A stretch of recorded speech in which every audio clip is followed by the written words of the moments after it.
بسم اللہ الرحمن الرحیم۔ محترم ناظرین السلام علیکم ورحمۃ اللہ۔ نبا فاؤنڈیشن کی جانب سے بہترین دینی تعلیم کا سلسلہ Masooma face to face international online classes کے ذریعہ پوری دنیا میں جاری و ساری ہے۔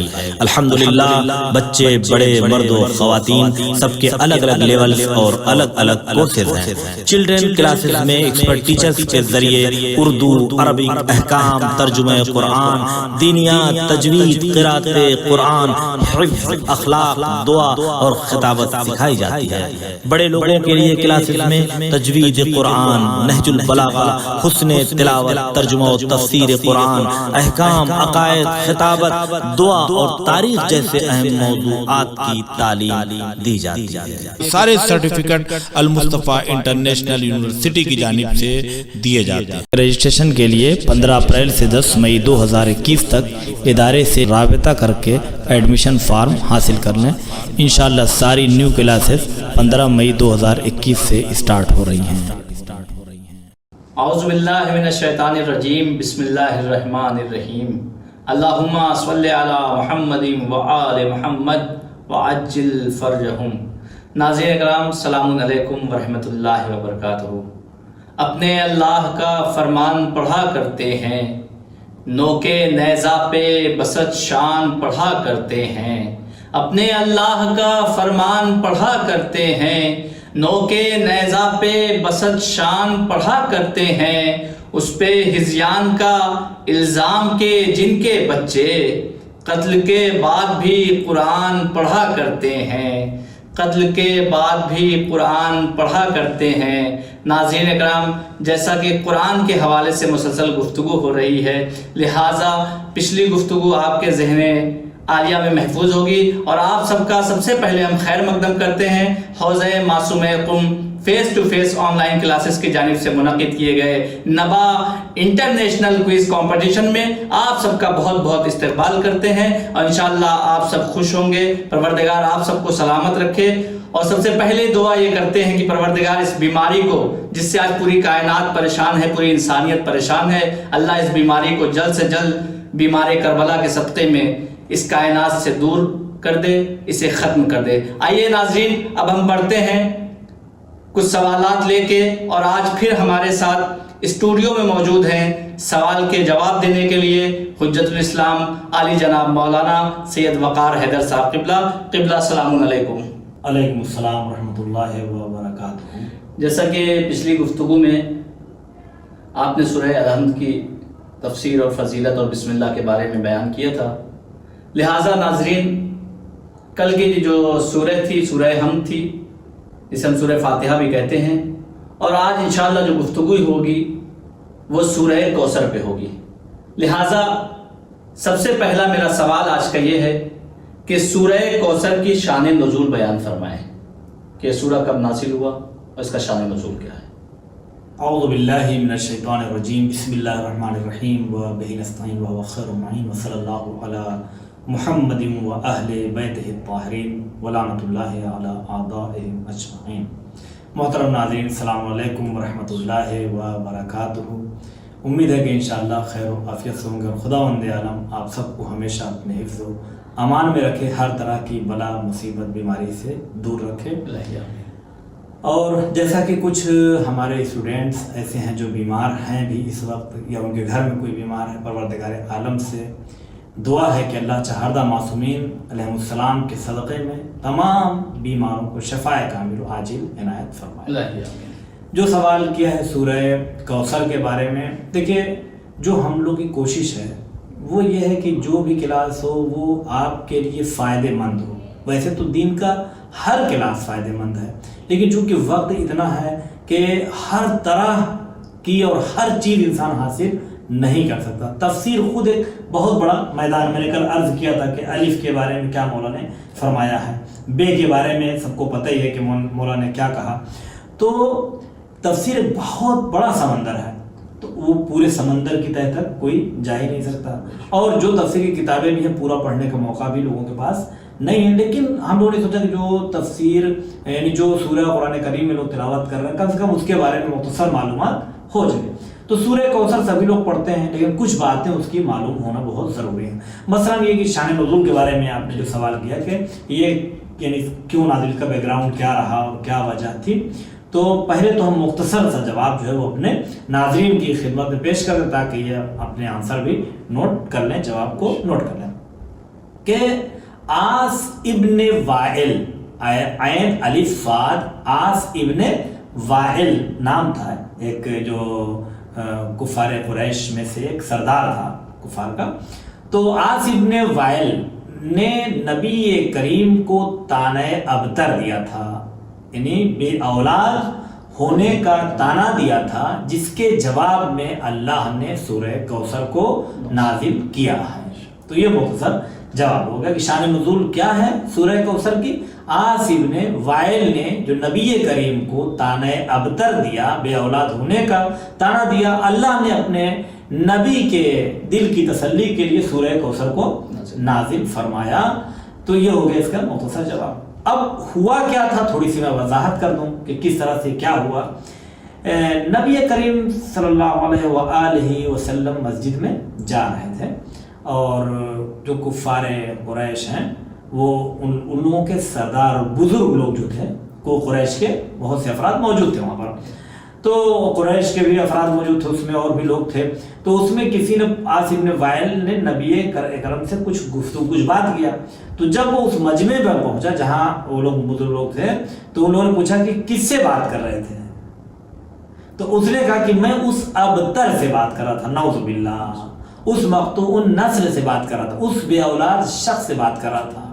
یعنی اشارہ کس طرف تھا؟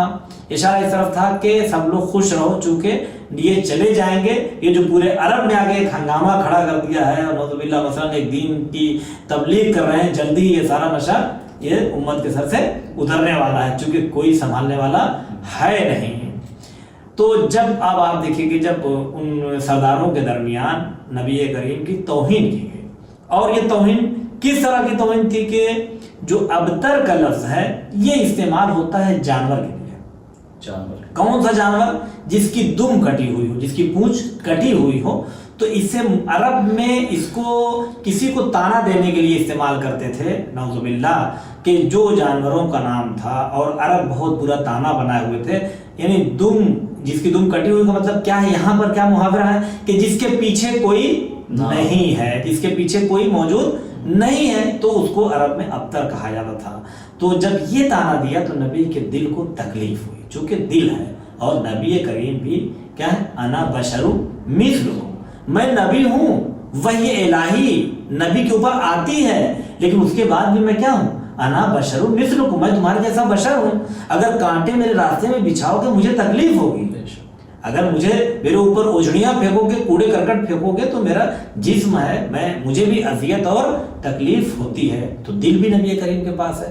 جب یہ طعنے دیے گئے تو نبی کریم کو تکلیف پہنچی. تو قدرت نے آواز دیا کہ نبی کیا کہہ رہے ہیں اس پر نہ جاؤ، میں تمہیں وہ بتا رہا ہوں جو ہونے والا ہے. یہ جو کہہ رہے ہیں اس پر نہ جائیے، وہ دل آپ اپنا چھوٹا نہ کیجیے، کیا ہونے والا ہے میں بتا رہا ہوں. یہ کہتے ہیں کہ آپ ابتر، لیکن میں یہ کہہ رہا ہوں، اللہ یہ کہہ رہا ہے کہ وہ ابتر ہے. اور آپ کے پاس کیا ہے؟ کوثر ہے، نسل کثیر، یعنی کثرت اولاد ہم آپ کو عطا کر رہے ہیں. تو یہ تھا اس کا ایک بیک گراؤنڈ کہ جس میں آس ابن وائل نے طعنہ دیا تھا. اور نبی کریم جب رنجیدہ ہوئے تو اللہ نے نبی کے دل کی تسلی کے لیے ایک حقیقت کو بیان کیا. ایسا نہیں کہ جھوٹی تشفی دے دیا جائے کہ پریشان نہ ہوئی اور یہ سب تو کہنے کی باتیں کچھ نہیں. کہا کہ نہیں، میں آپ کو دے رہا ہوں کثرت اولاد، کثرت نسل، اور یہ جو کہہ رہے ہیں یہ آپ کے لیے بلکہ ان کو یہ انہی کے اوپر جائے گا. یہاں پر میں ایک بات اور کہہ دوں، یہیں سے یہ بات سمجھ میں آتی ہے کہ یہ طعنہ یعنی کسی کو اللہ جو بھی بے اولاد ہے خداوند عالم سب کو صاحب اولاد فرمائے. اور یہ ایک الہی دین ہے، ہو سکتا ہے کسی کے پاس ہو سکتا ہے کسی کے پاس نہ ہو، کچھ اور مشکلات ہو، لیکن اس کی وجہ سے کسی کو یہ طعنہ نہیں دیا جا سکتا ہے. جیسا کہ نبی کریم کو کسی نے طعنہ دیا تو اللہ نے الٹ دیا، پلٹ دیا.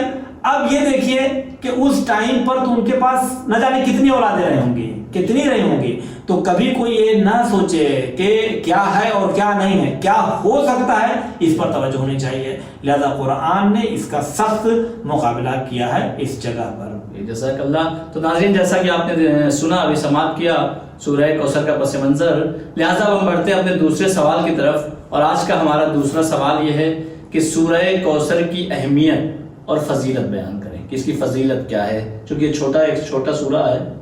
ہاں دیکھیے، سورہ کوثر کی جو اہمیت ہے، اس کی پوری اہمیت اور فضیلت تو بیان نہیں ہو سکتی ہے، مختصر طریقے سے میں 3 باتیں اس پر عرض کروں گا۔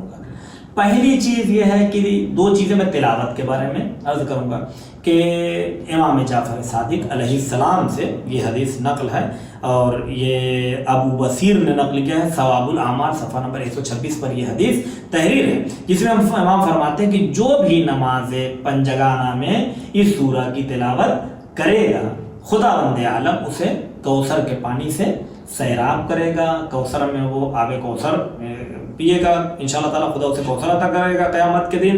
اور اس کے بعد فرمایا کہ طوبہ کے سائے میں رہے گا، جو درخت طوبہ ہے اس کا سایہ اس کو نصیب ہوگا، اور پیغمبر اسلام کی ہم نشینی نصیب ہوگی، یعنی وہ قیامت میں پیغمبر اسلام کے ساتھ میں موجود رہے گا انشاءاللہ تعالیٰ۔ یہ امام جعفر صادق علیہ السلام کا نقل تھا، پہلی چیز۔ دوسری چیز جو اہمیت میں بتانی ہے وہ پیغمبر اکرم صلی اللہ علیہ وآلہ وسلم سے یہ حدیث موجود ہے کہ خود نبی کریم نے فرمایا کہ جو سورہ کوثر کی تلاوت کرتا ہے اللہ اسے جنت کی نہروں سے سیراب کرے گا۔ یہ تو وہی تھوڑا سا ملتی جلتی بات ہوئی، اللہ اسے جنت کی نہروں سے سیراب کرے گا۔ اور جو دوسری چیز ہے وہ بڑی اہم چیز ہے، چونکہ اس میں قربانی کا تذکرہ ہے، اور دوسری چیز یہ کہ عید قربان کے دن، عید الاضحیٰ کے دن جتنی بھی قربانیاں کائنات میں ہوتی ہیں، حتیٰ کہ جو مشرک کافر، جو مشرک اور صاحبان کتاب لوگ غیر مسلم بھی قربانیاں پیش کرتے ہیں، جو بھی ان کا ثواب ہونا چاہیے تھا لیکن ان کو نہیں ملتا۔ تو جو کچھ ثواب ہو سکتا ہے دنیا میں، ہر قربانی کا ثواب خداوند عالم سورہ کوثر کی تلاوت کرنے والے کو عطا کرتا ہے۔ تو یہ سورہ کوثر کے پڑھنے کا ثواب ہو گیا کہ جنت میں خداوند عالم اسے کوثر کے پانی سے سیراب کرے گا، نبی کریم کی ہم نشینی اسے نصیب ہوگی، طوبہ کے درخت کا سایہ اسے ملے گا، اور دنیا کی تمام قربانیاں جو عید الاضحیٰ کے دن اور عید قربان کے دن ہوتی ہیں اس کا ثواب خداوند عالم سورہ کوثر کے پڑھنے والے کو عطا کرے گا۔ اور تیسرا پوائنٹ جو یہاں پر اس کی اہمیت کے بارے میں ہے وہ یہ ہے کہ ہے تو قرآن کا یہ سب سے چھوٹا سورہ۔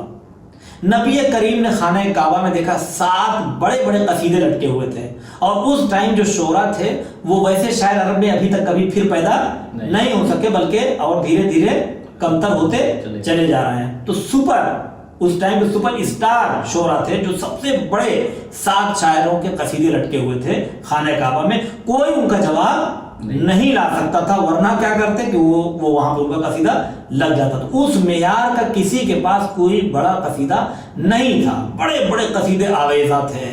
نبی کریم نے چھوٹا سا سورہ کوثر لکھ کر بسم اللہ الرحمن الرحیم انا اعطیناک الکوثر فصل لربک وانحر ان شانئک هو الابتر، یہ لکھ کر وہاں پر لگا دیا۔ اب سوچیے اتنے بڑے بڑے قصیدوں کے بیچ میں کے درمیان یہ چھوٹا سا سورہ۔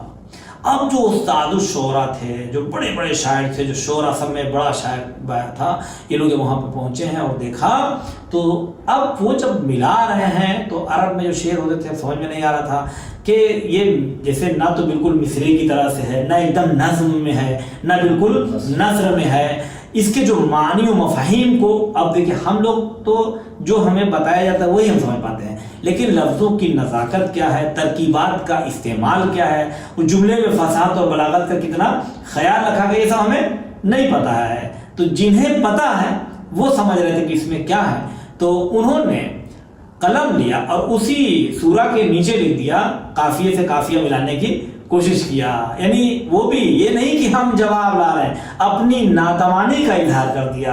اتنے بڑے بڑے قصیدے کے بعد جب یہ 3 سطریں لکھی ہوئی دیکھی کہ بسم اللہ الرحمن الرحیم انا اعطیناک الکوثر فصل لربک وانحر ان شانئک هو الابتر، اس کے نیچے لکھ دیا ما ھذا کلام البشر، یہ کسی بشر کا کلام نہیں ہے۔ تو میں یہ کہہ سکتا ہوں کہ جس طرح سے لشکر قرآن صامت میں امام حسین علیہ السلام کے لشکر میں ننھے علی اصغر کا کارنامہ تھا، ویسے ہی قرآن صامت میں جس طرح سے قرآن ناطق میں جناب علی اصغر، قرآن ناطق کے لشکر میں جناب علی اصغر کا معرکہ تھا کہ سب سے چھوٹے تھے، لیکن ایسا کام کیا کہ فوج یزید رونے لگی۔ وہی حال اس قرآن صامت میں سورہ کوثر کا ہے کہ ہے تو بہت چھوٹا سا، لیکن جو بڑے بڑے شعراء اور بڑے بڑے جس کو دگگج بھی کہا جا سکتا ہے، بزرگ شعراء تھے، وہ بھی سر پکڑ کے بیٹھ گئے کہ یہ کیسا کلام ہے،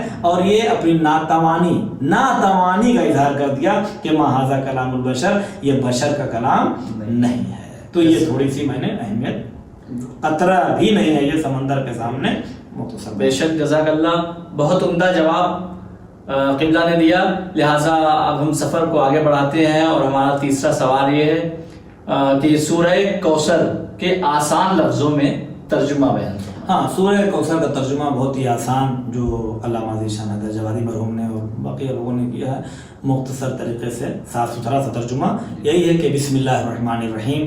کل بتایا جا چکا ہے کہ شروع میں کرتا ہوں صلی اللہ کے نام سے جو رحمان اور رحیم ہے، بہت ہی زیادہ مہربان اور ہمیشہ رحم کرنے والا ہے۔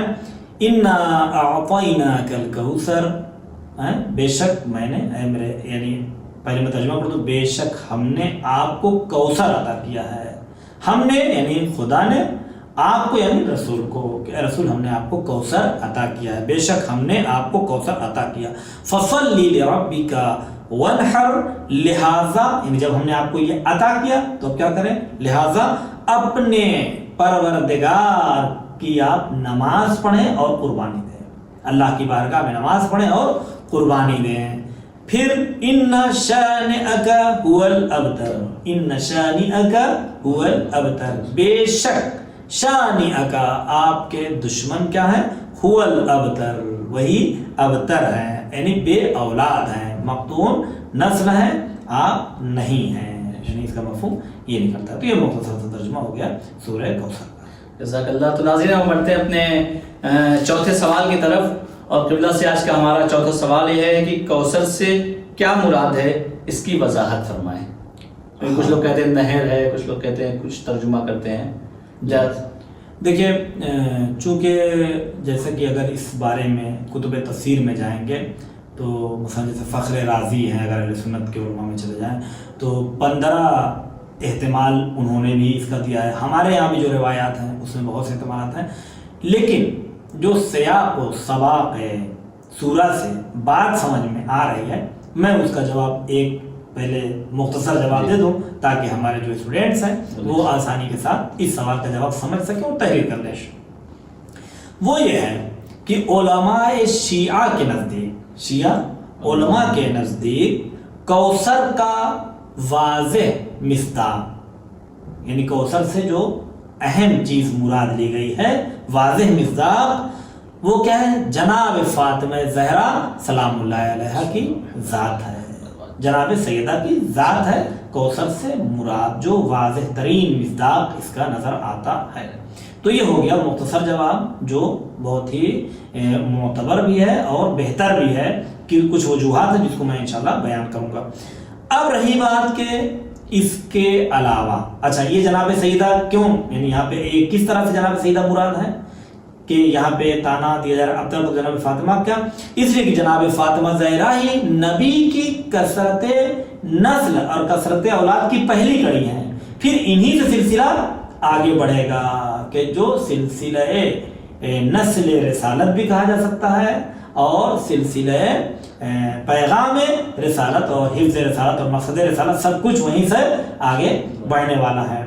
اب رہی بات ہے کہ اس میں اور دوسرے اقوال کیا ہیں، تو دیکھیے پہلے لفظ جو کوثر ہے، کوثر کے معنی ہوتے ہیں بہت زیادہ، کثرت سے ہے، یہ کثرت سے، کوثر ایک صفت ہے، تو کوثر کا مطلب وہ بہت زیادہ۔ تو جو بہت زیادہ معتبر قول ہے وہ ہے کہ خیر کثیر اور نعمت فراوان، یعنی بہت زیادہ خیر اور بہت زیادہ نعمت۔ اب یہ جو لفظ ہے، اسی میں جو 14-15 چیزیں بتائی گئی ہیں وہ سب سمٹ جاتا ہے، حتیٰ کہ جناب فاطمہ زہرا سلام اللہ علیہ کی ذات بھی کیا ہے، وہ بھی خیر کثیر ہے اور نعمت کثیر ہے، یعنی اتنی بڑی نعمت ہے کہ کتنا بھی اس کے لیے نماز پڑھے رسول اللہ صلی اللہ علیہ وآلہ وسلم اور قربانیاں دیں کم ہے، چونکہ ان کے مقابلے میں جو قربانیاں نسل جناب فاطمہ زہرا سلام اللہ علیہ پیش کرنے والی ہے وہ سب کچھ بھی نہیں ہے. تو خیر کثیر جو یعنی سب سے بڑا قول جو خیر کثیر اور نعمت کثیر، بہت زیادہ خیر اور بہت زیادہ نعمتیں، ایک چیز. دوسری چیزیں جو بیان کی گئی ہیں اس میں مختصر بتا دوں کہ مثلا جنت میں خاص نہر ہے، اور کچھ لوگوں کا وہی حوض کوثر ہے. کچھ لوگوں نے کہا کہ مثلا اصحاب کی کثرت، اتنے چاہنے والے اور ماننے والے ہیں، اتنے زیادہ چاہنے والے ہیں. اولاد کی کثرت، قرآن کریم اور عہدۂ منصب نبوت اور رسالت ہے. تو یہ ایک طرح سے دیکھا جائے تو اب نبی جب نبی بن کر آ چکے ہیں، اب انہیں پھر نبی تو بنایا نہیں جائے گا. کوثر اور جنت پھر نبی کو کہ آپ کو ہم جنت دے رہے ہیں، آپ کو ہم کوثر دے رہے ہیں، آپ کو ہم سلسبیل دے رہے ہیں، تو یہ سب معنی ہے اپنی جگہ، سب تو انہی کا ہے، سب تو انہی کا ہے. اب دینے کے لیے کچھ ایسی چیز دی جائے کہ جو یہاں پر ایک مناسبت بھی رکھتی ہو. اب یہ ساری معنی میں نے بتا دیے. اب آپ لوگ خود سورہ کو پڑھیے اور یہ دیکھیے کہ کون سا معنی وہاں پر زیادہ فٹ ہو رہا ہے. صحیح. سورہ کیا کہہ رہا ہے؟ یعنی پہلی بات دیکھیں شان نزول کو ملائی ہے. سب سے اسٹارٹنگ میں شان نزول کیا کہہ رہی ہے کہ آصف ابن وائل نبی کو یہ کہا کہ آپ بے اولاد ہیں، اور ادھر اللہ یہ کہہ رہا ہے کہ آخر میں کہہ رہا ہے کہ آپ کے دشمن کیا ہیں؟ ابتر ہیں، بے اولاد ہیں. تو اب کوثر کس کے مقابلے میں آیا ہے؟ ابتر کے مقابلے میں آیا. تو جب کوثر مقابلے میں آیا ہے ابتر کے، تو اسی سے یہ سمجھ میں آ رہا ہے کہ یہاں کوثر سے مراد کیا ہے؟ کثرت اولاد ہے. یعنی خداوند عالم یہاں پہ کوئی کہے نبی کریم کو کہ آپ بے اولاد ہیں، اللہ کہے کہ یہ نبی ہم آپ کو جنت دے رہے ہیں، خوش ہو جائیے، تو نبی خوش ہو جائیں گے. اگر تو مین مسئلہ یہ ہے کہ جو جس چیز کا تانا دیا جا رہا ہے اس کا جواب آنا چاہیے. اس کا جواب اللہ نے شکل جناب فاطمہ زہرا سلام اللہ علیہ، چونکہ جناب عبداللہ کا انتقال ہوا تھا، جو نبی کے بیٹے عبداللہ تھے چھوٹے بچپن میں ان کا انتقال ہو گیا. جب ان کا انتقال ہوا تو پھر لوگوں نے دیکھا کہ اب کوئی نہیں ہے. اللہ نے کہا کہ تم دھیرے دھیرے دیکھتے جاؤ کہ کس طریقے سے ہم اپنے اس پروگرام کو اور اس نبوت اور رسالت کے مشن کو آگے بڑھانے والے ہیں. تو یہ مختصر سی چیزیں تھی. اس کے بارے میں میں ایک چیز یہاں پر آپ کے سامنے بیان کرنا چاہتا ہوں، چونکہ بات آ گئی ہے واضح کر دوں کہ کنہیں ابتر کہا جا رہا ہے. دیکھیے یہ بڑی بات ہے. ایک چیز سامنے کیا ہے، نبی وہ ہیں جن کے ابھی کوئی اولاد سامنے موجود نہیں ہے.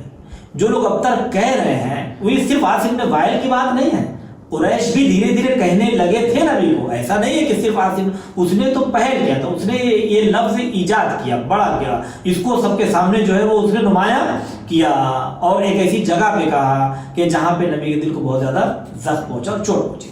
قریش کافر کہا کرتے تھے نبی کریم کو اس لفظ کو. تو دیکھیں ان کی کتنی اولادیں تھیں اور نبی کے کوئی نہیں، وہاں بھرا ہوا. ٹھیک. لیکن اب اگر اس زمانے میں پہنچ جائیے آپ، تو اب یہ دیکھیے کہ جو اللہ نے جو وعدہ کیا ہے وہ کہاں پر ہے اور وہ جو تھے وہ کہاں پر ہیں. نہ کوئی ان کی اولاد میں سے نظر آ رہا ہے، نہ کوئی ان کی نسل سے نظر آ رہا ہے.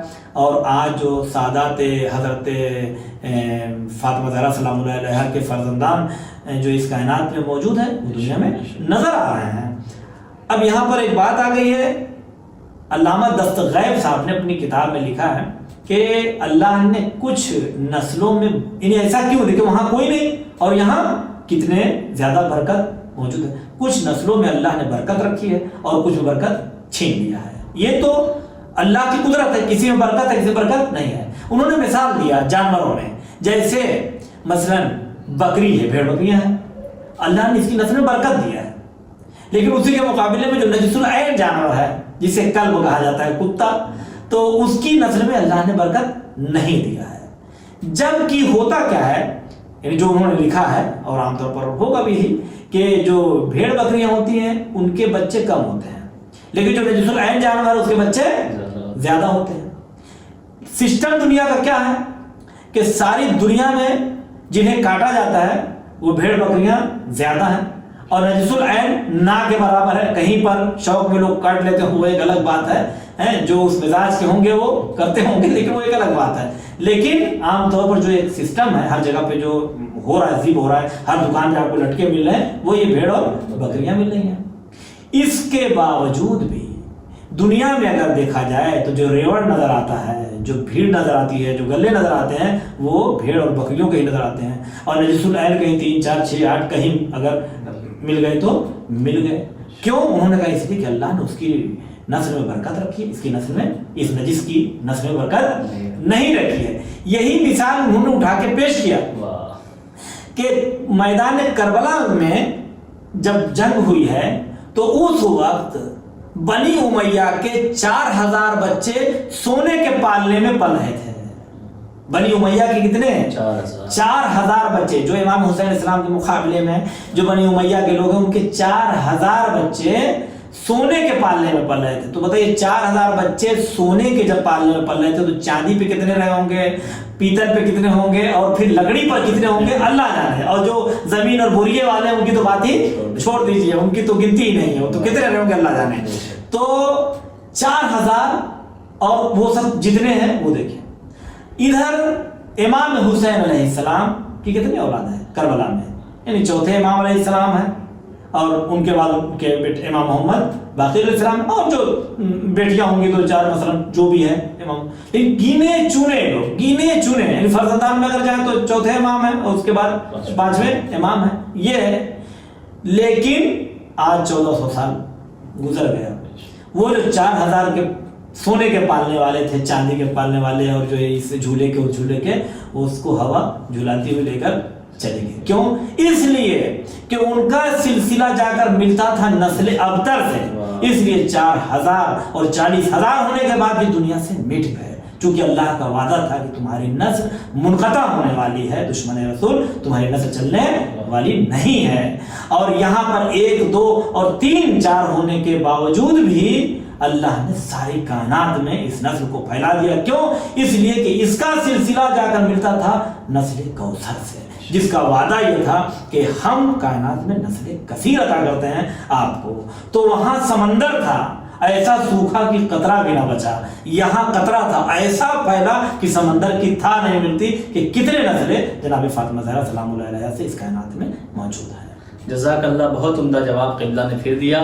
انشاءاللہ ناظرین ہمارے مطمئن ہوں گے اس جواب سے. لہٰذا ہم بڑھتے ہیں اپنے 5ویں اور آخری سوال کی طرف. اور قبلہ ہمارا 5واں اور آخری سوال یہ کہ سورہ کوثر کی دوسری آیت, جیسے پہلے بسم اللہ الرحمن الرحیم انا اعطیناک الکوثر فصل لربک وانحر ان شانک هو الابتر. لہٰذا فصل اور وانحر کی تھوڑا تشریح فرمائیں, اس کی وضاحت فرمائیں. جزاک اللہ. دیکھیے ابتر کی بات تو تقریباً کوثر سے ہی سمجھ میں آ گئی, اس کی وضاحت کرنے کی ضرورت نہیں ہے, اسی کے مقابلے میں ہے. اب یہی 2 اہم چیز بچتی ہے, فصل اور وانحر. فصل لربک وانحر, عرب کا دستور یہ تھا کہ جب عرب والوں کو کوئی بھی خوشی ملتی تھی تو 2 کام کرتے تھے, سجدہ اور قربانی. لیکن کس کے سامنے کرتے تھے؟ بتوں کے سامنے. فوراً گئے بتوں کے سامنے سجدہ کیا اور قربانی دیا. اللہ نے اتنی نعمتیں اپنے حبیب کو دیا تو کہا کہ وہ لوگ تو اپنے بتوں کے سامنے جاتے ہیں, اے میرے حبیب آپ کو میں نے اتنی نعمتیں دی ہیں, فصل لربک وانحر, اپنے رب کے سامنے آپ نماز پڑھیے اور کیا کیجیے, قربانی پیش کریے. تو قربانی پیش کرنا یہ سنت الہی اور حکم الہی سے ہے. ایسا نہیں ہے کہ یہ اپنے سے لوگوں نے جوڑ دیا ہے قربانی, یہ قرآن میں اس کا تذکرہ ہے. لیکن یہ جو قربانی ہے, کیوں؟ اس لیے کہ جب یہ انسان, ایسا نہیں کہا گیا ہے کہ جنگل میں ٹہلتے ہوئے جانور کی جائے قربانی پیش کر دیجئے. اللہ نے جو قربانی مانگی ہے وہ اپنی ملکیت کی قربانی مانگی. دیکھیے جو فصلے کا ہے اس کا مطلب یہ ہے کہ اللہ کی بارگاہ میں نماز پڑھیے. اور ونحر جو ہے یہاں پر تھوڑا سا مسئلہ, ونحر کا ایک مطلب یہ ہے کہ قربانی دیں, یہی سب سے بڑا یہاں پر مسئلہ ہے کہ اللہ کی بارگاہ میں قربانی پیش کریے. دوسری چیز جو بیان کی گئی ہے وہ یہ ہے کہ روب قبلہ, یعنی دوسرا قول جو ونحر کے معنی, چونکہ ونحر کا نہر کا تعلق گلے سے ہوتا ہے, یعنی گلے کے پاس نہر. تو اب ایک اشارہ ہے گویا کہ جب نہر کیا جاتا ہے تو روب قبلہ کیا جاتا ہے, تو ایک اشارہ ہے. اور ایک طرح سے یہ بھی ہے کہ انسان جب نماز پڑھنے کے لیے جاتا ہے تو ایک طرح سے وہ اپنی خواہشات نفس کو قربان کر دیتا ہے, نہر کر دیتا ہے. تو اب یہاں پر جو مفسرین نے دوسرے اقوال نقل کیے ہیں اور ائمہ علیہ السلام سے بھی نقل ہے, تفسیر نمونہ میں یہ بات موجود ہے کہ پہلی چیز جو ونحر سے مراد ہے وہ ہے قربانی دیں, یعنی جو قربانی کا ایک تصور ہے. دوسری چیز یہ کہ روب قبلہ کھڑے ہوں, روب قبلہ کھڑے ہوں, نماز کے لیے جب جائیں تو روب قبلہ کھڑے ہوں. اور تیسری چیز جو کہی گئی ہے وہ یہ ہے کہ تکبیر کہتے وقت، یعنی جب نماز میں پڑھنے جائیں اور آپ کہیں اللہ اکبر تو آپ کے ہاتھ کانوں تک پہنچے ہیں، یہ بھی ونہر کے ہی معنی میں لیا گیا ہے۔ اور اس کے بارے میں بھی ایک حدیث جو میں بتاؤں گا، پہلے اپنے ناظرین کے لیے جو ایک مختصر جواب اس کا آپ کو لکھنا ہے اور سمجھنا ہے وہ یہ ہے کہ فصلے یعنی نماز پڑھیں، صلی صلاۃ سے ہے نماز پڑھیں۔ ونہر کے 3 احتمال ہیں۔ پہلا معنی قربانی پیش کریں، ونہر تو پہلا معنی قربانی پیش کریں۔ دوسرا معنی کیا ہے کہ آپ روبہ قبلہ کھڑے ہوں، نماز کے وقت قبلے کی طرف منہ کریں۔ تیسرا معنی کیا ہے کہ جب نماز پڑھنے جائیں تو اللہ اکبر کہتے وقت اپنے ہاتھوں کو کانوں تک لے جائیں۔ یہ 3 معنی میں نے بیان کر دیے۔ اب دیکھیں کہ یہ کیسے معنی نکلا۔ یہ جو ونہر کی آیت آئی، جبریل آئے تو نبی کریم نے پوچھا کہ جو مجھے نحیرہ کا حکم دیا گیا، یعنی جو ونہر کہا گیا جبریل، تو یہ مجھے کیا کرنے کا حکم دیا جا رہا ہے؟ یعنی نبی بھی چاہتے ہیں کہ ان لفظوں کی وضاحت ہو جائے، اور آج ہم لوگ دیکھیں بیٹھ کر اسی لیے ان چیزوں پر گفتگو کر رہے ہیں۔ تو جبریل نے فرمایا کہ اے رسول اللہ، یہاں پہ جو نحیرہ کہا گیا ہے نہر، اس سے مراد یہ ہے کہ جب آپ نماز پڑھنے کے لیے جائیے، نماز پنجگانہ جو بھی نماز پڑھتے ہیں، اور جب آپ اللہ اکبر کہیں تو اپنے ہاتھوں کو کانوں تک لے کر جائیں۔ تو پوچھا کہ کیوں؟ کہا اس لیے کہ میں، جبریل کہتے ہیں میں اور ہمارے ساتھ 7 آسمانوں کے فرشتوں کو کہ نماز پڑھنے کا یہی طریقہ ہے کہ جب وہ نماز کے لیے کھڑے ہوتے ہیں تو اپنے رکوع، سجود اور قیام میں جب وہ اللہ اکبر کہتے ہیں تب اپنے ہاتھوں کو وہ کانوں تک لے جاتے ہیں۔ یہ جو بھی ایک ان کا نظام ہے بہرحال، تو کہیں ہم لوگوں کا طریقہ یہی ہے۔ تو آپ جب نماز پڑھیں تو اللہ اکبر میں یہ احتیاط کریں۔ تو ہم لوگ کو بھی یہ چاہیے کہ جب ہم لوگ اللہ اکبر کہتے ہیں تو یہ پیٹ کے جو اللہ اکبر کہہ دیتے ہیں اللہ اکبر اللہ اکبر اللہ اکبر اللہ اکبر، تو یہ نہیں چلے گا، بہتر ہے۔ دیکھیں یہ مستحب ہے، اگر کوئی ہاتھ کو نہیں لے جاتا تو پھر اس کی نماز باطل نہیں ہے، لیکن اتنی تاکید کی جا رہی ہے تو کچھ وجہ ہے اس میں تاکید کرنے میں۔ تو جب آپ کہیں اللہ اکبر تو ہاتھ و کانوں کے برابر تک لے جائیں، اس کے بہت زیادہ ثواب بھی روایات میں بیان کیے گئے ہیں۔ تو یہ مختصر سی تفسیر تھی سورہ کوثر کی۔ انشاءاللہ تعالی خداوند عالم اس سورہ کی برکت سے ہم لوگوں کی بھی زندگی میں نعمتیں فراوان اور خیر کثیر عطا فرمائے۔